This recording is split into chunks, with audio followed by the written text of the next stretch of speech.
Brian and Kenzie in the morning. And Chicago's alternative all day. Q101. Well, we were just talking a little bit, got sidetracked on the highway of the weekend. Case had Texas toast. He's very happy about it. It led to a conversation of Texas Roadhouse from Kenzie on their rolls. 219 checked in. Brad here.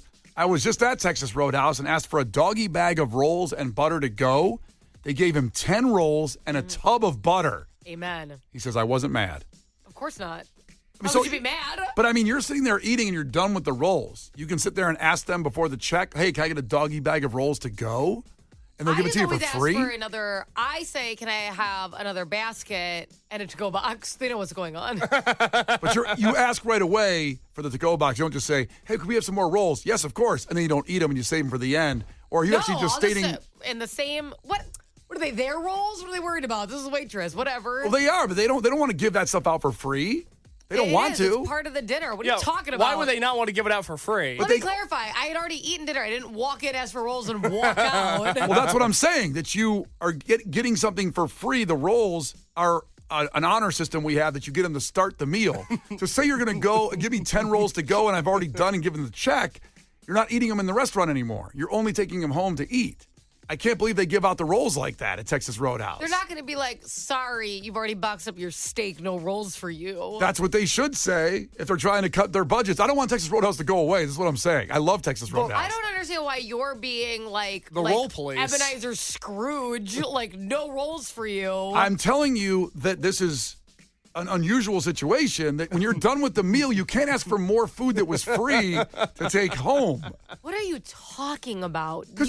Do you hear words that come out of your mouth, or do you just go? No, they're right here in my head. This doesn't make sense. You've paid for the meal and say, can I have 10 more rolls? I'm happy for Brad here. Yeah, no, it doesn't make sense that they give you free bread the whole meal and you're a paying customer and they shouldn't bring you more of that bread, even though it's already unlimited and they've agreed upon I'm that. saying it's good for them, but... I'm sure if you were like, can I have 500 to go? They'd say no. 10 rolls is a lot for a restaurant and their budgets. I can't believe they just give them to you free when you're done. It's one thing, like, I've done that. You know what? This whole speech makes me realize how bad my Christmas present's going to suck for you this year. That's all I've gathered. Just give me rolls? No, I can tell how cheap you're being, and it's not going to be good. Well, it's a weird, Brian, you have like a weird venture capitalist mindset right now where you're trying to squeeze every last penny out of the consumer. Yeah, God forbid a restaurant still values customers and doesn't nickel and dime them. Because I'm getting very sick of going places and they treat you like a criminal with like, here's your little pat of butter, bitch. We're on a budget, even though you're there spending your hard-earned money. Restaurants and small bit like things like that should want to reward people for spending money there in times when there isn't a lot of extra money to spend. That's very nice. Let me clarify. Okay, you've sat there. You've eaten the meal. During the meal, we have some more rolls. Yes, they'll bring you more rolls because they're nice people at Texas Roadhouse. But when you get the check, the agreement is the meal is done at that point. So to ask for more rolls to go is an amazing gift from Texas Roadhouse. I'm also worried about their bottom line. You can't just give out 10 rolls for everybody when they're done with their dinner. You're done. There's no more free. The free's ending. It's like a buffet. When I'm walking out the door, I can't like take a styrofoam cup and load it up to go for a case at home. Yeah, of course you can. You can't do that. Dodger Boy said it best on the text line, Brian. Why are you worried about Big Roll?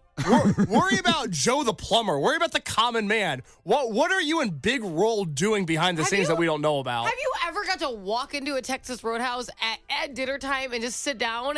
There's always a wait. There's a line out the door. They're doing fine. Okay, you know what? Next year, when we pour one out for Texas Roadhouse because they gave out too many rolls, I don't want to hear it from any of you guys. You're acting like people are being criminals when they're going and spending their money. If somebody found a loophole to literally walk in and not order dinner and get free rolls and steal from them, I could see your point. People are sitting down and spending a lot of money. I understand. I don't think you do. Yes, I do. You're not understanding. You can get as many rolls as you want during the meal. When the check comes, the meal is over.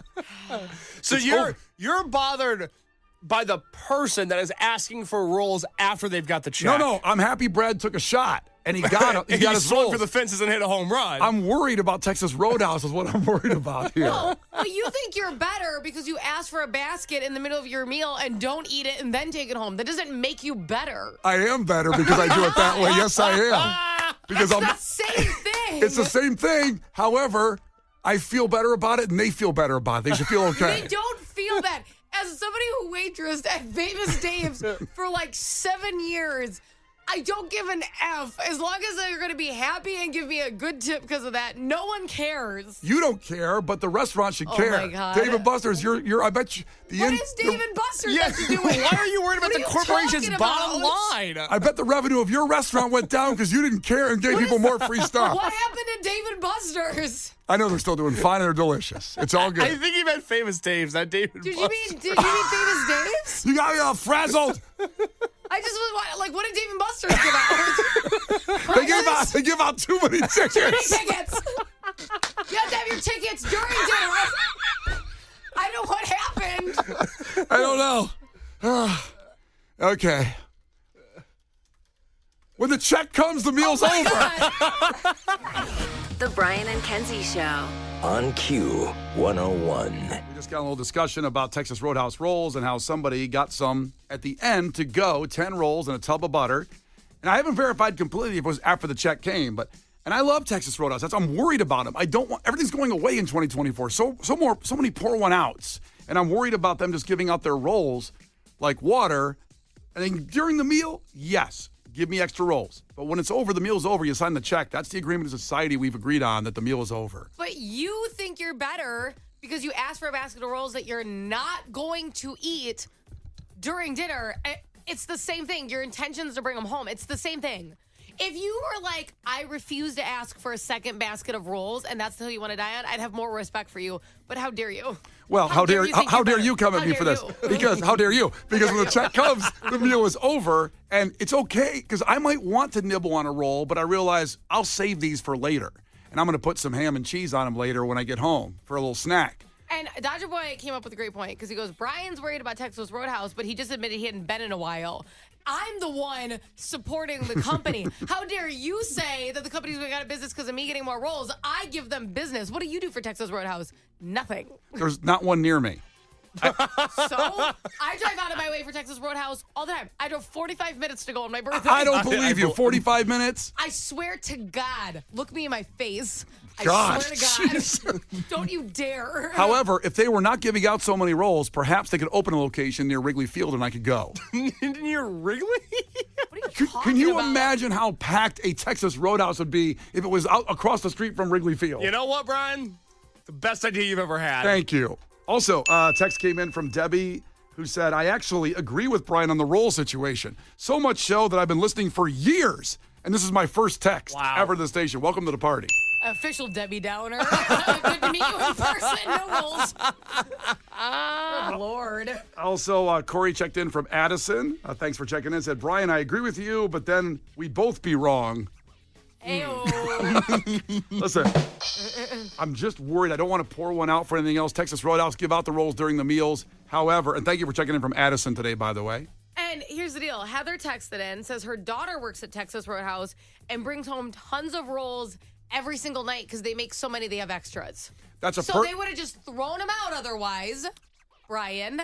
No, because it's a perk of working there, and I believe they know that everybody working there should get free rolls. Oh, my God. That's a perk. When I was at Famous Dave's, we had extra cornbread every night. It would have been fine to give it away to people, do whatever, because you make pans and pans and pans. And pans. Did you take it? Did you take it home? Whatever. Yeah, of course I brought it. I handed them out to people. At the end of the night, there's still people there. I give them extra cornbread. What do we just throw it away? I hate wasting food. God, I wish I knew you then. I know. Cornbread every day. Well, none for you because of the bottom line. But if you already brought it home, it's a different rule. Oh, okay. I don't have time to get into that. Brian can benefit. That's right. The Brian and Kenzie Show. On Q101. You can't defeat her. She's too powerful. Klash with Kenzie. Let the battle begin. Q101. Let's go. First one of the week. And tickets for Aziz Ansari at the Chicago Theater Thursday, March 6th, coming up from our great friends at Live Nation. Very funny, dude. That will be packed and fun. And you could win those if you beat Kenzie in trivia. Yay. Remember, we'll still give them away even if Kenzie wins. So stay right here if you want to go to the show. Now, Kim is checking in from Chicago, competing against Kenzie. Kim, ahoy. Tell us something about yourself. Hey, yeah. I'm calling from Chicago. I work in the real estate industry here in Chicago, and looking forward to winning this contest. All right. Any good deals on homes out there? Trying to buy one, trying to find one. Actually, it's apartment rentals that I do. I already something for free. By the way, that's what he means by good deal. I already do the apartment rental thing. Need a home. Need a home.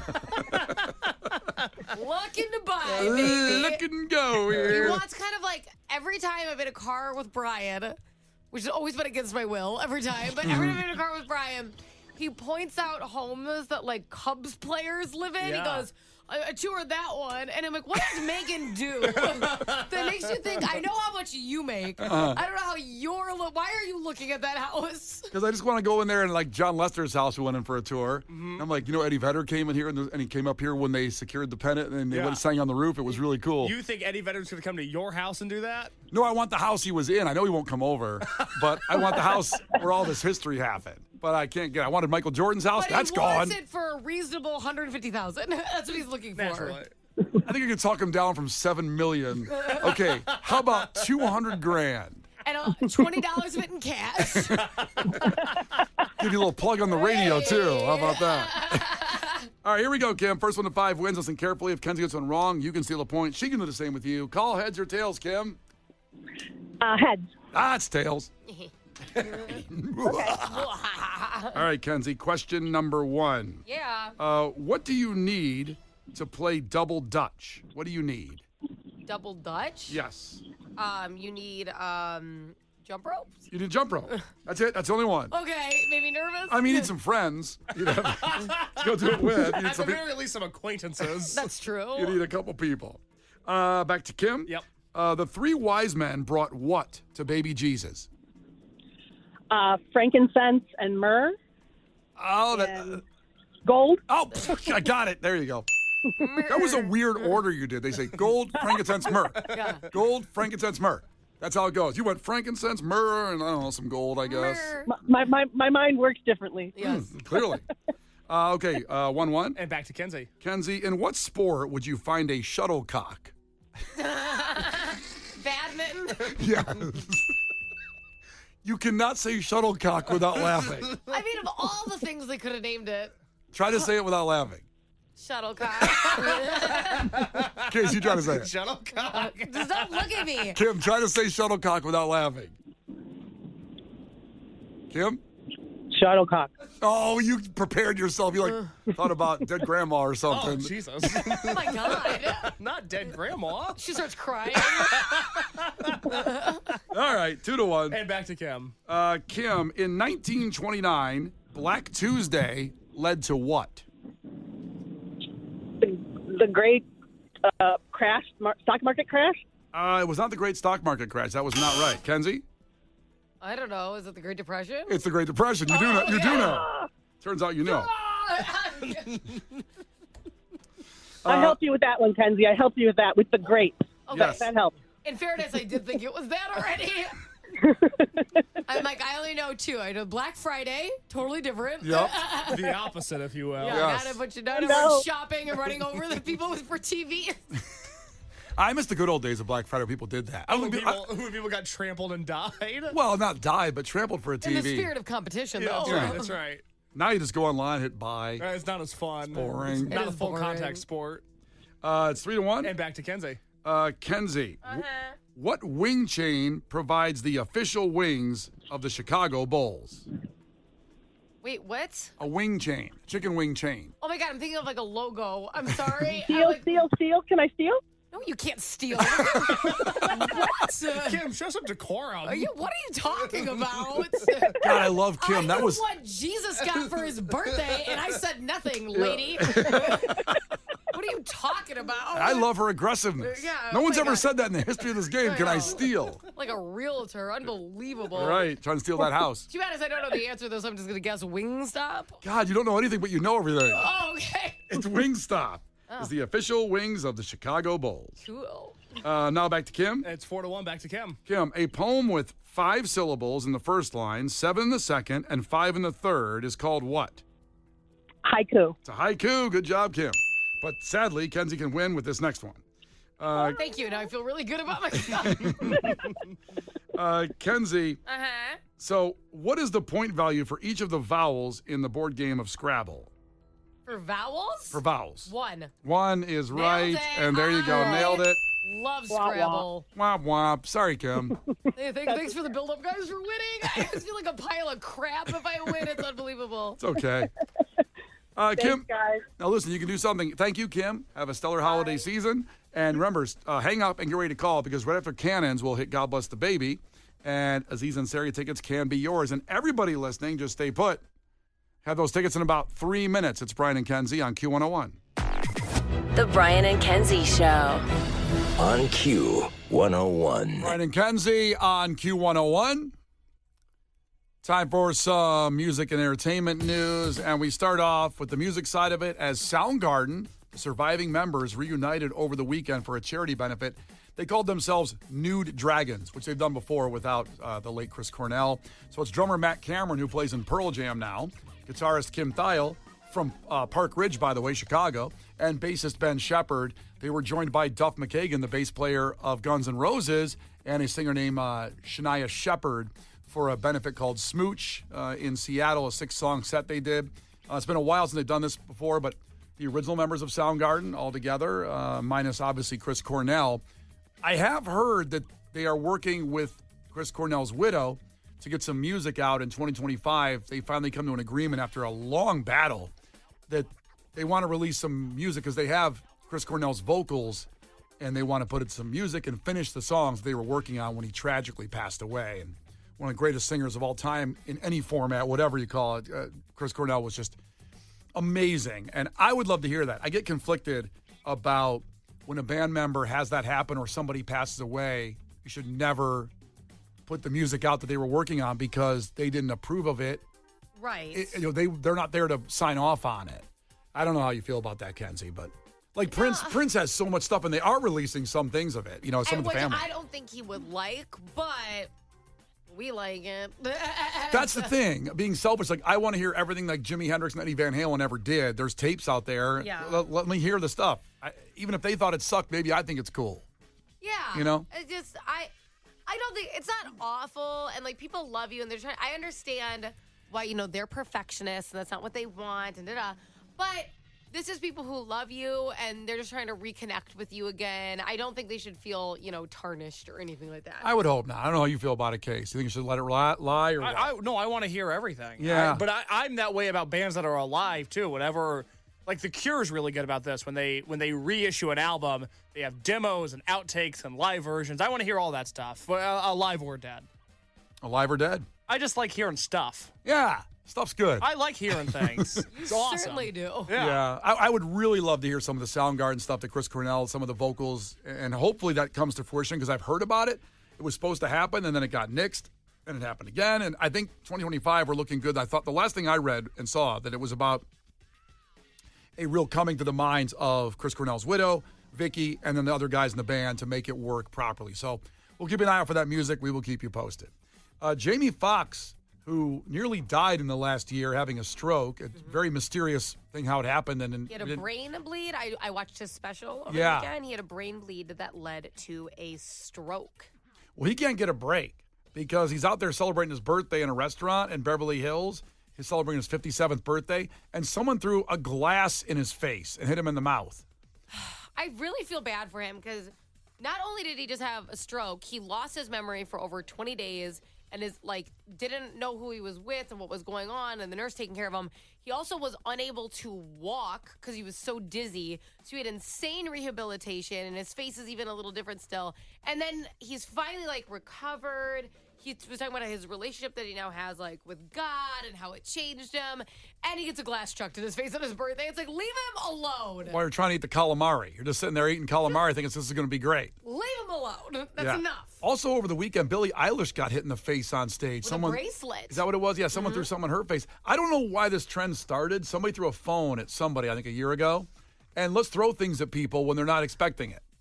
Well, that sounds funny when you put it like that. The problem is that people are throwing things on stage to people, but I don't know if everyone's aim has just gotten a lot better because you people used to throw like their bra and it would land, I remember those across days. the floor. Those were good no days. one threw them at you. Relax. Not at me, but I was in the crowd. You watched other guys get bras thrown out. Amazing. I remember that. I don't want a bra anyway. I just want to see the bra come off. Yeah, there you go. Amen, brother. Yeah, there you go. My man. But people are now throwing, and it's what the bummer about it is most people are throwing things because they love them. They're like, I made you a bracelet, but it's like right to the eye. It's unbelievable. Wait, your argument is that their aim got better? I don't know what happened. And don't aim for the person. Like lately, you know what I mean? Like go away from them so they can pick it up and see these things. Stop going for their hands, which are by the microphone, which is by their face. I think people are being a-holes. That's what I think. I think they're throwing it to hit them in the face. No, not like, okay, Billie Eilish, you're going to pay that much money to get into her concert, make her a friendship bracelet, and then hope to hurt her? I don't think that's the case. There's people unhinged out there. I think that's what's going on. Obviously, Jamie Foxx getting hit in the face with a glass while having dinner. That was different. I made this glass for you. I think that's a completely different scenario than attending the concert. You know what I'm saying? I heard you love drinks. Here you go. Finally, actually, two more things coming up. Malcolm in the Middle is coming back. The show that everybody loved, at least as far as I know. Everybody around me loved this show to death. I didn't. You didn't love it, huh? I've also never seen an episode of it. I didn't love it. The show was huge. It was very big. I didn't enjoy it. And it had 7 seasons. And the funny part of it is Bryan Cranston is in it as the dad who went on to do Breaking Bad, a completely different character. Very different. So whenever you see Bryan Cranston in Seinfeld or Malcolm in the Middle, you can't believe he's the guy from Breaking Bad anymore. He just wild. And Frankie Muniz is in it as well. But they're coming together to do 6 episodes on Disney+. No word yet on an air date or other cast members coming back. But I think it'll be pretty fun to see a reboot on that. And then finally, Saturday Night Live. Chris Rock performed on Saturday Night Live. And I'd love to play the entire 8-minute monologue. Do it. Want to take a break? Yeah. It's awesome. I know. I'm not going to do that. But we'll play one moment. It was hilarious to see Chris Rock back in form and just on Saturday Night Live just riffing. But here was one of the fun jokes there on Saturday Night Live Saturday night. Bad year for my people, the blacks. It's not been a good year. Kamala and Diddy and Jake Paul beating Mike Tyson. What the hell? Who is this Jake Paul? He's a 27-year-old punching a 60-year-old man in the face? Is this what the white man has reduced himself to? Stop it. Well, who's he going to fight next? Morgan Freeman? Brian and Kenzie in the morning. And Chicago's alternative all day. Q101.